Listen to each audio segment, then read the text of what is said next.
Ngayon nyo pala makikita ito sa vlog. Gaano siya kalakas? Eto, kasi ngayon ko lang talaga nakita tumapangs yung bagong Legion Go. Pwede kayo magbenta rito or pwede kayo mag-swap. Oh, pwedeng gaming handheld to PS5. Pwede rin naman yung ganun, yan. Or pwede. PS5 to gaming handheld. Malakas or powerful na gaming handheld. Yes, Gaming handheld. sa mga gaming handheld naman, di talaga pahuhuli itong mga to. Ang mga ganito kasi, mura. Kasi nagsaya siya mas mura compare mo sa iba, sa Legion Go. Sa application nito, mas better to. Better. ROG kasi, sila kilala sila sa gaming So, kung gamer ka lang din naman, kung gusto mo siya daling kahit saan, is perfect to. Perfect to kasi nga, yun nga, magaan, hindi na angawit. Dito sa ROG na to, para ka may dalang PC or laptop. Kung ito naman kasi yung pipiliin ninyo, ang kagandaan nito, yun nga, natatanggal yung controller niya. Pwede kang maglaro ng FPS kung mahilig ka sa mga Valorant, Call of Duty. Ay, totoo ba? Ito, parang ganito, para siyang iPad. Yes, para siyang tablet. Diba? Yes. Kumbaga yung sa presyo, hindi talaga stable. Depende na lang kung magkano na nakukuha or magkano yung presyo. So, doon na sila bumabase. Minsan, mayroong nagbibenta sa kanila na mas mababa. Mababa rin ang bibenta. Negotiable naman lahat ng presyo dito. Masubok natin dito mga fans kasi mas kilala natin sila. Tapos, yung unit pa nila halos karamihan is light use. Talaga yan, Yo, what's up sa inyo mga pangs? Kamusta kayo? Sa maganda to sa araw na naman na pagsasamahan natin ngayon. Panibagong araw, panibagong video. And today is andito tayo ngayon sa bahay. At alam mo, sobrang masaya ako ngayon. Dahil ngayong araw na to mga pangs, naisipan kong bumili ng isa sa mga gustong gusto ko. So ngayon, gagawa ko ngayon ng video about sa trip na trip ko. Siguro, nakikita niyo naman siguro sa title or sa thumbnail ko mga pangs, is yung Legion Go or yung ROG. So ngayon, depende sa dalawa kung ano yung gusto ko. Kasi, pambili kasi ako maapang. So, nakaipon ako. Meron akong pera dito sa may... Ayan, nakita nyo ba yan? Pera ako ngayon sa PayPal. So, 94 to. So, nasa magkano yung presyo ng ROG and then ng Legion Go. So, inisip ko kung ano ba yung mas okay sa dalawa. Kung ano ba yung mas trip ko. Kasi parehas naman sila afford eh. Kumbaga, sabi ko nga sa inyo, kung nag-iipon ka, kaya-kaya mo rin makabili ng gusto mong bagay, no? Kasi wala namang masama eh. Wala masama sa pag-iipon ng apangs. At nga pala, last time, humingi pala ako ng pasensya kasi nagkamali ata ako sa paglagay ng presyo pero nabanggit naman ni Kuya Yuri yung pinakatunay na presyo. So baka hindi na ako masyado maglalagay ng presyo para babanggitin na rin naman. So mas maganda, mas makinig kayo ng maayos. Tapos kasi kailalagay ko minsan kasi na-ondo ko tapos hindi ko na-edit. So ganun yung nangyayari, so pasensya na. So ngayon pupunta tayo ngayon sa may Beck Game Shop. Samahan nyo ako ngayon. Tuturo ko rin kung paano papunta doon pag nasa green list na kayo. So ano pang hinihintay nyo? Excited na ako eh. Tingnan mo, pinagpapuwisan na ako. Nasa bahay pa lang ako nito. Pero tingnan natin kung ano yung pwede natin mabili. Okay? So, baka bilhin ko lang din yung mga second hand na meron dun. Kasi lahat naman yun okay. So, papalagay ko na rin ng games kasi libre yung games. Let's get it. Let's go. Alright. Yeah. So, tara. Baka kasi sabihin nyo, wala akong pambili. May laman to. May laman ako. May laman yung PayPal ko, men. Ito yung Bridgeway mga pangs. Tapos, ito yung parang pinaka-sentro ng Green Hills. Kasi ito yung information, no? Ngayon papunta doon is dito. Nandito na tayo sa Green Hills. Ayan, no? Dito lang. Tapos yung escalator, oh. Pataas. Tapos ito lang. Big Game Shop. Sige, Yuri, oh. Uy. Aray ko na yan. Uy, Mario yun, oh. Mario. Nakakatik maglaro niyan, no? Sa video game. Chill lang yan. Damn. So, nandito tayo ngayon kay Kuya Yuri dito sa may Beck Game Shop. So, Kuya Yuri, kaya ako nandito. Sabi ko sa kanila na plano kong bumili ng Legion Go kaya ROG. So, ano yung mga ROG mo dito at Legion Go na available? Meron tayong ditong ROG. Meron din naman tayong Legion Go rin. Meron din tayong Steam Deck. Pero meron naman tayong Legion Go S din, yung bago. Yung bago? Yes, meron din. So may bago sila dito. Palalabas lang yan. Grabe. So parang, ito, wait lang. Pakita natin yan. Ito yung Legion Go S. Ngayon nyo pala makikita ito sa vlog. Isipin nyo, para siyang ROG. No? Para siyang ROG na malaking screen. Oh my God. Color white siya. So kailan lang yung nagkaroon dito? This year lang. This year lang? This year lang din naman yan. Siguro mga 3 months na nakalipas. Damn. Ano po yung ano mo dito? ROG? Pwede ko rin ba makita? ROG, meron naman tayo dito. Ito. Ayun. ROG. Di ba Extreme. Extreme tong isa? Yes, Extreme. Yung Z1 natin, meron din man tayo, may Z1 din, pero wala na, ubos na eh. Extreme yung natira. So ano ba yung pinagkaiba ng Extreme sa Z1? Sa processor lang naman eh. Processor. 3.30 yung processor ng Extreme, 3.20 yung sa Z1. So, ito mga pag-isipan natin. So, nilalapag yung Legion Go mo dito, Yung kuya. Legion Go, ito. O nga pala, sa mga pupunta nga pala dito, kuya, saan located yung Beck Game Shop dito sa Tianggian? Dito po sa Tianggian, second floor po, stall number AI3. So, AI3. makikita nyo na malapit lang kami sa EO. EO, yun o, yung EO do banda. Tapos yung tinuro ko sa inyo mga pangs na malapit sila sa may Bridgeway, tapos dito sa may escalator. So malapit lang sila doon mga pangs. Tapos dito na agad yun. Hanapin nyo na agad siya. Kung wala siya, si Jake Cyrus. Pwede naman silang mag-chat sa page namin. Pwede sunduin namin sila kung nasa Ayun sa grabe naman yun. Green Parang, Hills, so, grabe naman yun yung mga ganun. parang di na sila mahirapang ikot-ikot dito. Sa bagay. Mas maganda sinusundo na lang kayo. Sunduin na namin Ang kayo. VIP pala yung sistema dito. Pwede naman yun. So ito nga pala yung Legion Go. Yes. Itong Legion Go na to is kailan lang din to nilabas, kuya? Dito itong Legion Go 2022. Hindi ako nagkakamali.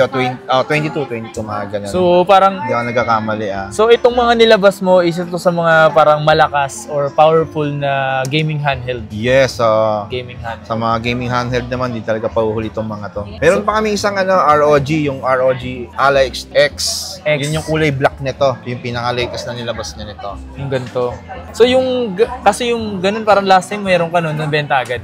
Meron second hand yung benta agad. Meron kami brand new. Brand new kayo nun? Yes. So kung gusto niyo ng brand new, meron kasi dito brand new na Legion Go, brand new na yung isa. So pagdating sa ganun, pwede rin naman kayong magtanong din sa kanila dito. So ngayon, second hand tayo kasi para sa mga iba sa mga ibang gusto rin bumili ng second hand. So ito, pagpipilian natin kung ano ba yung pwede. Ngayon, hihingi tayo ng konting advice kay Kuya Yuri kung ano ba yung pwedeng perfect or fit sa atin na gagamitin. No? Sa presyo, siguro hindi naman nakabase talaga lagi ito. Dapat kung paano mo siya gagamitin. Dapat doon. Okay, simulan tayo dito sa Kuya? Dito sa ROG. ROG. Yeah, sa ROG. Parang Dito sa ROG, kung gusto mo naman talagang yung sleek lang yung design niya, hindi masyadong matigas yung button niya. Ngayon, tapos maganda to. Tapos magaan lang. So tapos yung nito, yung refresh rate niya is 120 Hz. mataas din. Mataas din naman to. Tapos naka-extreme na rin siya. Yes, extreme. Wait lang 1,500. 1,500. 512 talagang meron tayong available nito. Yun yung default. Default talaga niya. Default niya talaga. RAM nito, 16 gig na. Ooh. Yes. Tapos yung OS niya, ano ba yung OS niya? Is Z1 Extreme. Z1 Extreme. AMD Z1 Extreme siya. Hindi siya Intel. Hindi siya Intel. Yes, Tapos ano na rin siya, Windows 11. Windows 11 na siya. So, same siya ng talaga ng laptop. Sa application nito, mas better to. Better. ROG kasi sila kilala sila sa gaming So yung armory niya, talagang sulit talaga. Kumbaga pasok talaga to sa gaming. Gaming Kumbaga, talaga. Sa gaming siya. Kung sakaling ito yung gusto nilang bilhin, ano ba siya? Gano'n siya kalakas? Ang mga ganito kasi mura kasi nagsaya siya mas mura compare mo sa iba sa Legion Go kasi mas naunang na-release lang to. Saka yung Legion Go meron din naman kasi talaga siyang difference sa specs na mas mataas yung Legion Go compare mo dito sa ROG Ally. So mas mataas talaga yung Legion Go. Legion Go. So kagandahan lang kasi dito, kung gamer ka lang din naman, kung gusto mo siya daling kahit saan, is perfect to. Perfect to kasi nga yun nga magaan, hindi naangawit. Kahit nakahiga ka naglalaro, kayang-kaya pa talaga. Ano yung mga games na pwedeng laruin nila dyan sa ganyan? Lahat naman ng halos ng AAA, pwede naman Basta nasa settings lang yan. Lahat naman kahit yung mga PC or laptop. Easy settings lang naman nila sa graphics yan. Kung ano yung kung saan sila mas, yung okay na para sa kanila, yun, okay na yun. Kung i-compare natin yung laptop, kasi siyempre, kung pag gusto mo talagang sobrang lakas talaga, siyempre, gagastos ka ng 200. 200,000, 150, ganun talaga. Ganun kalakas, no? So, isa yun sa mga, yung ROG Ally na pinag-iisipan natin mga pas. Kasi bukod sa magaan talaga siya, okay na rin naman siya kahit saan mo siya dalhin. Tapos, pwede mo rin naman gamitin dito. Kasi kagandahan nga dito, mga Windows na nga siya, no? Yes, Windows, PC talaga siya. PC talaga siya. So, kumbaga, dito sa ROG na to, para ka may dalang PC or laptop. Okay. So, dito naman po, ito yung bago ng Legion. Legion Go S. Legion Go S. Yes. Gaano siya kalakas? Eto, kasi ngayon ko lang talaga nakita tumapangs yung bagong Legion Go S. So parang nakita ko siya is para lang siyang ROG. ROG na pinalaki yan. Medyo malaki lang talaga siya sa ROG. Ano ba size nito? Size nito 7, tapos ito 8. 8. So mas malaki yung screen, kumbaga better. Parang napansin ko na mas matingkad yung kulay nito, yung color nito, no? Yes. Sa tingin mo, ano ba yung kinaibahan nito? Ano ba yung advantage nito? Advantage nito, syempre, ito yung compact na version ng Legion Go yung nauna. So kung mas magaan siya ng konti, tapos yun nga, hindi na natatanggal yung controller niya. Tapos yung processor nito ngayon, instead na Z1 na, Z2 na. Z2? Yun yung bago ngayon kasi. Yun yung mga bagong processor ngayon, Z2. Same naman sila ng RAM. Ito, 120 Hz naman to. Tapos ito yung tracking pad niya, pinaliit na. Pinaliit na kumpara doon sa dati, no? Tapos meron sa likod, pwede mo lang i-lock yung ito, pwede mo lang pahinain yung pindot mo. Ito, igaganin mo lang ito, isiset mo lang ganyan. Kung ano? Siyempre, tapos ngayon, yung button niya, compare mo sa unang version, napakaraming buttons nun. Ito ngayon, ito na nagdagdag parang sa konti, kanya. Same na sila ngayon. Same lang sila nito, no? Oo, ayun na siya. Mas ano? Mas mabenta na ngayon to kasi nga yun, Z2 na yung processor. Z2. Yes. Z2. AMD pa rin naman siya. Kumbaga yan, isa sa mga pagpipilian natin mapas. Pero sa presyo talagang, dalawa lang talaga yung pinag-isaw ngayon. Nakita lang namin, kumbaga yung explain na lang din. ROG o kaya ito. Ayan. Yes, ito yung dati mapas. Para sa akin kasi parang okay lang siya sa akin na parang mukha siyang aesthetic tingnan na ewan na parang alam mo yung bulky. Bulky talaga feel mo talagang yun. Gamer gamer tsaka syempre yun nga aesthetic tapos mapapansin nila pagka nakita nila mabibilib talaga silang hawak-hawak mo. Kumbaga para kang may dalang laptop na ina-assemble. Yes. Kasi nga natatanggal yung pwede patanggal mo nga yan kaya. Tatanggal Ito natatanggal siya, yung ganito. Magaan lang kasi yung ganito. Pinakamabigat sa kanya yung mismong screen niya. Parang pinaka-tab niya. So ito, pwedeng magamit ng dalawa. Hindi siya pwedeng maglaro ng dalawa. Hindi siya tulad ng Nintendo Switch. Magkarugtong lang talaga sila. Hindi siya 2-player. Yes. Pero pwede naman mag 2-player kasi basta meron kang bumili ka na ng Bluetooth, yung Bluetooth controller lang. Pwede naman dito. Ay, pwede connect like yung controller lang? Like anong controller ba? PS4, PS5, Xbox. Pwede? Pwede yung kahit yung mga 8-bit yung mga third party. Okay Pwede. So ito yung sinasabi niya maraming pindutan. Ang dami niya ng pindutan makikita. Ang dami niyang buttons. Pati sa side meron yan. Dito. So parang lang kasi siya mapasasan laki ng yung niya dito yung trackpad niya. Trackpad niya, malaki talaga. Laki. Tapos dito may pindutan din. Tapos ito yung size kasi. Pakita mo yung size kuya. Parang niya, yan. Mapapansin nyo yung difference ng size niya. 8.8 kasi ang size na ito Parang ito parang nakikita mo to sa sakyan yung sakyan. Yung ginagawang monitor to. Yung ginagawang monitor sa sakyan, ganito siya. Ayan. Ano naman si Legion Go? Bakit naman dapat maging interesado sila kay Legion Go? Yes. Kung talagang, kung ito naman kasi yung pipiliin ninyo, ang kagandahan nito, yun nga, natatanggal yung controller niya. Pwede kang maglaro ng FPS kung mahilig ka sa mga Valorant, Call of Duty. Ay, totoo ba? Ito pwede ito gawin? Pwede. Yan nga yung yung ginagawang mouse na. Ito na. Ikakabit mo yung may bilog yung kasama. Igaganon mo siya. Ito na. Yung trigger niya. Ito yung mouse niya. Ganun na siya. Ito. Yung ginawa yung doon. Kung nagbabalorant ka, yan. Naglalaro kasi ako ng Valorant Kagandahan dito, pwede mo nga siya gamitin habang nasa labas ka, Kasi dito trigger mo na to. Tapos yun nga, may kickstand siya. So, ito na sa likod. Pwede mo siya. Pakita mo sa likod. Nakikita pa siya. Ayan. So, parang ginto lang siya mapangs. Tapos ito na yung mismo controller mo, May dalawa na yung Type-C port niya. Isa dito sa ilalim, ito sa ibabaw. The rest, puro Ito, Legion Go S, isa lang na. Dalawa din pala, nasa ibabaw na parehas. Ano bang kinaibahan dito sa resolution netong Legion X dito sa Legion Go? Dito sa first version kasi naka 2K resolution to So, mas mataas pa rin talaga tong first version. Compare mo rito, 1920 ang resolution nitong kasi itong isa is 2K. 2K resolution. So, solid pa rin pala to, sa resolution niya. Ito, parang ganito, para siyang iPad. Para siyang tablet. Diba? Touchscreen naman din kasi yan. Pwede mo lagyan ng mouse to. Pwede rin, mouse and keyboard. Pwede mong kabitan yan Tsaka ng PC monitor, TV, pwede. Basta may docking station ka, pwede yan. Grabe no, solid din pala ng PC Legion na talaga ganito. kasi. Ngayon, pag-iisipan mo lang talaga, dun sa presyo lang talaga. So ito yung sinasabi ko sa inyo mga pangas, na parang may laptop kayo na or may PC kayo kahit saan dalhin. Pero kung pag-uusapan mo kaya sa tingin mo, ROG ka ba or Legion Go? Siyempre, Legion Go. Legion Go. Ang kagandahan lang naman kasi sa Legion Go mga pangas, bukod sa malakas din siya, is mura lang siya. Magkano yung nagka-price range ang Legion Go? Price range ng Legion Go ngayon, nasa 36. 36. Papataas na. Papataas na. Kasi minsan kasi kung bakit tumataas mga pangas dahil yung about sa ano, di ba? Sa tariff Tariff ngayon. So naapektuhan din pala talaga sa tariff. Yes. Kung bagay sa presyo, hindi talaga stable. Depende na lang kung magkano lang nakukuha o magkano yung presyo. So doon na sila bumabase. Minsan, mayroong nagbibenta sa kanila dito na mas mababa. Mababa rin ang bibenta. At pwede nga rin kayo magbenta dito mga pangas ng mga Legion Go, Steam Deck, or kahit na ano mga pangas, pwede kayo magbenta rito or pwede kayo mag-swap.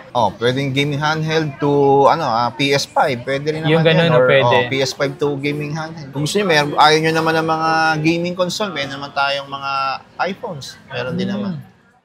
Yun, so pwede yun mga pangas. So eto, nag-price range yung mga ganito na sa magkano? Like itong Legion Go, yun nga, price range niya is 36 pataas. 36 pataas. Yun nga, depende sa sa magkano yung nakukuha. Magkano nakukuha. Kasi ito, 512. Depende sa puhunan talaga. Nga pala, di ba may nasabi ka sa akin kanina, yung kinaibahan ng 512 sa 1 tera? 512 kasi, yung mga available natin dito sa atin sa Pilipinas, ang available talaga, 512 lang yung variant niya. Pero pag sa US galing, 1 terabyte meron yan.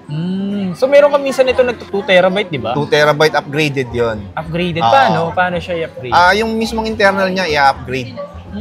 So kung itong bibili ka ng internal ng SSD, ayun, ipapalit lang dito sa kung ano yung nandito na internal. Okay. Pero yung RAM nito, gaano kalaki yung RAM nito? 16 gig yung 16 gig din. Ito yung Z1 Extreme. Z1 Extreme din to. So ito mga pangs, nag-iisipan natin. Kasi yung price range nito medyo mataas pa to mga pangs. Pero kung gusto nyo, negotiable naman lahat ng presyo dito. Masubok natin dito mga pangs kasi mas kilala natin sila. Tapos yung unit pa nila halos karamihan is light use talaga yan. Kasi maarte rin naman kami kung mamili ng mga hindi sila yung parang hindi kami basta-basta bili na lang kahit na may issue bibili. Ilang available nyo rito na Legion Go? 3? Dito sa baba 3 pero sa taas marami. Sa main namin, Okay. Sa may Shopville Plus, 3rd floor. So doon talaga yung pinaka main branch, main store nila. So dito lang naman is meron silang Sanggian para yung ibang napupunta rin sa Sanggian is pwede kayo makapunta dito. So ang iniisip ko ngayon kaya siguro ano ba? Ikaw parang sa tingin mo ano ba yung pwede mo? Kasi pwede ko siyang gamit, pwede rin nakata ko mag-edit dito, no? Like yung mag-edit na walang yung mga saglit na video, gano'n. Pwede naman talaga. Kasi kailangan mo pag nag-edit ka malaking screen. So talagang Legion Go. Legion Go, no? So the same time, yung resolution niya malaki. So yun yung gusto ko, yung resolution niya. Siguro, puro 512 lang meron dito, di ba? 512, pwede upgradable naman yan kung may SD card ka, wala nang problema. Kung wala lang kapag SD card mo is A2. Okay. So, ang difference nila, halos wala nang difference sa SSD yun. So, siguro parang iniisip ko na lang parang dito 512 na ito kasi 512 din naman ito. Siguro parang di sa Legion Go siguro ako kaya. Pero ano ba yung mga kasama rito sa Legion Go na to? Ang kasama ng Legion Go, yun nga, yung box niya, charger, tapos yung yung kinakabit dito. Uy, sige nga. Meron ba nun? Meron may kasama naman talaga yun. May kasama talaga siya? May kasama talaga. Sige. Parang kasi nagustuhan ko dito yung may trigger na yung kung naglalaro ko ng Valorant. So, sa mga naglalaro dyan, comment nyo sa comment section, laro tayo. Add nyo na lang si Kapangs. Add nyo na lang ako, laro tayo. Pabuhat kami. Sige, dito tayo kuya, tapos pakitan na paano ko yung mga kung ano nilalaman nito. Ito yung box niya. Uy, so lahat ba ng mga Legion Go nyo dito is may mga box? Hindi lahat. Pero may pouch naman siya. May pouch siya? May pouch siya dito? Ito? Yung pouch niya, dito sa loob. Kasi yung iba kasi, yung mga nagbibenta sa amin, iniiwan na yung box kasi nga, or tinatapan nila. Ang laki kasi. Parang ito nga lang gusto ko dito eh. Ang laki kasi yung iba naman, tinatapan nila. Kaya nga, kasi sabi, iniipis daw. Tsaka maganda yung bag niya, no? Kahit sa mo talaga dali, lagay mo lang sa likod ng motor mo, likod lang ng sasakyan mo. So maganda. Tapos ano ba yung charger nito kaya? Ito. Tingnan natin, ang ganda naman ng pouch nito. Yung ano niya. Ito yung yung charger niya. Original to. May papel pa, di ko na tinanggal. May papel pa mga pang. So papel lang yun yung ganito. Pero wala naman kasi bumili tayo ng second hand, man. Okay lang yun. Type-C din ba to? Yes, pwede mo, 65 watts na yan, so fast charger. Ay, sakto meron din ako 65 watts dun, Type-C, pwede rin yun. Oo naman, pwede pwede yun. Basta mas 65 watts pataas. Mga pangs, yung charger niya, okay naman. Tsaka yung box niya. Yung bilog niya, kunin natin sa taas. Nakalimutan ko kasing kunin. Sige. Okay, set na natin to, kuya. Ayun, kukuha ko na si Kapangs. Yun. Ito yung natin is yung Legion Go. Kasi dito medyo mabigat pa to sa presyo, pero di ba sabi ko sa inyo, dalawa lang pinagpipilian natin, ROG o kaya Legion Go. Ayan. So, ito papalagyan lang natin to, pa-setup pa lang natin tong Legion Go na to, kung ano yung mga dapat ilagay. Okay. Solid yan. Pwede natin lagyan ng case yan. Makinis talaga yan. Kung makikita mo talaga. Parang hindi nga nagamit eh. Halos lahat naman dito makikinis lahat. Yung mga Legion Go nila, ROG, makikinis naman talaga lahat. Makikinis talaga sila lahat. Well, ito wala itong mga case no? Or meron din meron sila? Naman. Meron din. Meron din naman. Bibilihan na lang. Sige. So, setup muna natin yan. Pinapalagyan ko muna ng konting games mapangs. Yan, nakasettled na tayo. Ito yung charger. Lagyan natin dito. Ito yung box. Ito yung pouch. Ikagi! Hindi ka malagyan yun. Okay, so ito yung box mga pangs. Ito pala. Yan, yan, pa-setup natin. Hey Yuri, ano nilalagay natin games ngayon? Marvel Spider-Man 2. Yun So, may dalawa po. May marami silang available naman ng mga Legion Go na ganito. Yan, so ito yung bagong Legion Go mga pangs. Grabe, no? Yan, deserve naman natin yan, man. So, ito na nga mga pangs yung nabili natin sa Big Game Shop. Ayan, Legion Go. Grabe, tinan nyo naman. Sobrang slight use lang nito. Pero kung bibili din naman kayo mga pangs, kahit wala yung box, okay lang. Kasi minsan, yung mga nag-ibenta rin sa kanila is puro ganito lang. So, ang kasama nito is, ito lang naman siya mga pangs. Ayun o. Ito, para kang may computer na dala-dala o kaya, may computer kang dala-dala o kaya laptop. Ayan. So, ito siya mga pangs.